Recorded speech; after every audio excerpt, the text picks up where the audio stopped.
প্রিয় দর্শক বন্ধুরা, এই মুহূর্তের জন্য 2016 এসএসসি এসএলএসটি থেকে বিগ ব্রেকিং নিউজ, কার্যত একটি বড় খবর উঠে আসছে। পৃথকীকরণের দিকেই পাল্লা কি ভারী হচ্ছে? এইমাত্র ভালো খবর থাকছে। অবশ্যই এই ভিডিওতে সবটা আলোচনা করার চেষ্টা করছি। বন্ধুরা, ভিডিওটিকে তাই শেষ পর্যন্ত ওয়াচ করবেন, কোনোভাবে কিন্তু স্কিপ করবেন না। চ্যানেলটিকে সাবস্ক্রাইব করে নিয়ে সঙ্গে থাকবেন।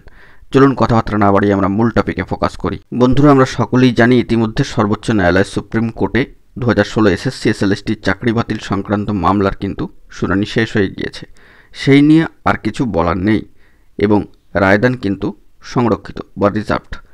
সেই দিক থেকে নতুন করে আর কিছু বলার নেই। রায় যখন আসবে সবটা স্পষ্ট হবে। তবে রায়দানের ঠিক পূর্বেই উঠে আসছে একটি ভালো খবর, অবশ্যই সামাজিক গণমাধ্যমের সূত্র ধরে।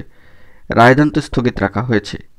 রায়দানের দিকে তাকিয়ে রয়েছে হাইকোর্টের নির্দেশে চাকরি বাতিল হওয়া শিক্ষক শিক্ষিকাদের একটি বৃহৎ অংশ। তাকিয়ে রয়েছে যোগ্য শিক্ষক শিক্ষিকা অধিকার মঞ্চ 2016 যাবতীয় সমস্ত বিশিষ্ট শিক্ষক মহাশয়রা। গত সোমবার শীর্ষ আদালতে প্রায় 26,000 চাকরি বাতিল মামলায় এসএসসি রাজ্যসহ বাদী বিবাদী পক্ষের বেশিরভাগ আইনজীবীরাই দুর্নীতি সংক্রান্ত নানান তথ্য দিয়ে দাবি করেছেন যে বৈধ অবৈধের পৃথকীকরণ সম্ভব।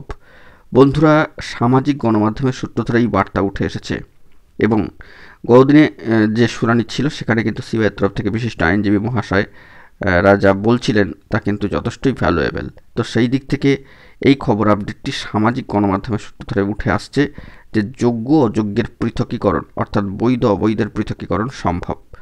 তো বন্ধুরা, এই বৈধ অবৈধ বা যোগ্য অযোগ্যর বাছাইকরণ বা পৃথকীকরণের শিলমোহর পড়বে কিনা এখন দেখা শুধুমাত্র সময়ের অপেক্ষা।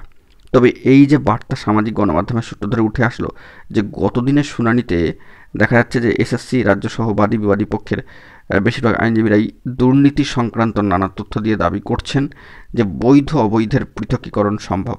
সেক্ষেত্রে এটা একটা কিন্তু ভালো দিক হয়ে যেতে পারে। তো এখন দেখার বিষয়, রায়দান যেহেতু মামলার শুনানি শেষ এবং রায়দান যেহেতু সংরক্ষিত বা অর্ডার রিজার্ভড হয়েছে, তাই এখন কিন্তু কিছুই বলা মুশকিল কি হবে না হবে। কয়েকটা দিন কিন্তু অপেক্ষার প্রহর গুনতেই হবে। তো ভালো খবর আসলে সবটাই কিন্তু সকলের জন্য ভালো হবে। তো এখন দেখার বিষয় পরবর্তী ক্ষেত্রে কি আপডেট উঠে আসে। তবে সবার মুখে মুখে একটাই প্রসঙ্গ যে পৃথকীকরণ কিন্তু সম্ভব। দেখা যাক পরবর্তী ক্ষেত্রে কি আপডেট উঠে আসে। এখন এটুকুই, সকলে ভালো থাকবেন, চ্যানেলটিকে সাবস্ক্রাইব করে সঙ্গে থাকবেন। ধন্যবাদ।